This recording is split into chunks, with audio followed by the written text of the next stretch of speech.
Roma Day 4. Today I had booked a Vespa tour through the city. I did my best to get into the city early and go to the Pantheon. Stopped by and got a coffee.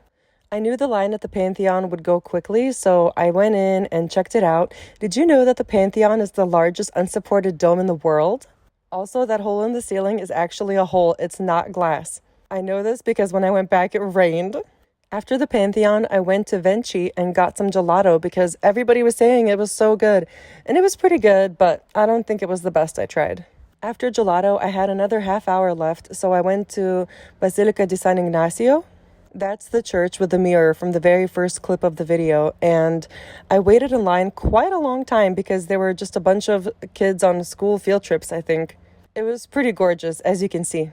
And then I went to my Vespa tour and photo session. I booked this through Airbnb and it was so fun. I really recommend it. First of all, if you're anything like me, you grew up watching Disney Channel original movies and you saw Lizzie McGuire, so this is just an iconic thing to do, riding a red Vespa too. Second of all, it's a really fun way to see the city, and I think it's a great option, whether it's your first day in Rome or it's your last day. It's a really fun way to get around, and I think getting a tour is better than riding a Vespa yourself because it's pretty dangerous. Our tour guide and photographer's name was Nato, and he took us to this church and the orange garden.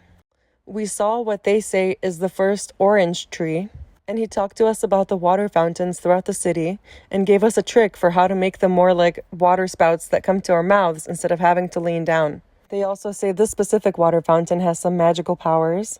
After that, we walked into the orange garden itself, and one thing that was really cool is the farther you are away from the edge, the closer the Vatican looks, and then as you get closer, it appears far away. It's an optical illusion. Being here was very peaceful, especially with the musician. I stood on the ledge and it was so terrifying. Even though it was a pretty thick ledge, I felt like I could fall at any moment. That's the wolf, which is the symbol of the city, and actually, a wolf is the symbol of Vilnius as well. This is supposed to be a healing tree. And Nato also told us about these pine trees, which are apparently imported from Africa. They look so cool. I've never seen a shape like that in real life. Finally, Nato took us up to the highest point of the city and talked to us about the history of it, and then dropped us off wherever we wanted, and I wanted to go to the Spanish Steps. So yeah, I had so much fun living my little Lizzie McGuire dream, and I highly recommend you check it out. By the way, this tour is where I met Misha, who was recording me here, and we ended up hanging out for the rest of the evening. One thing that's cool about traveling by yourself is you're never really alone. It's so easy to make friends and meet new people anywhere you go, even if you join a tour by yourself. While we were on the Spanish Steps, it started raining again. Misha had made reservations for a restaurant, so we just basically started heading over there early. When we got there, we were kind of confused about the view. We're like, oh, it's okay.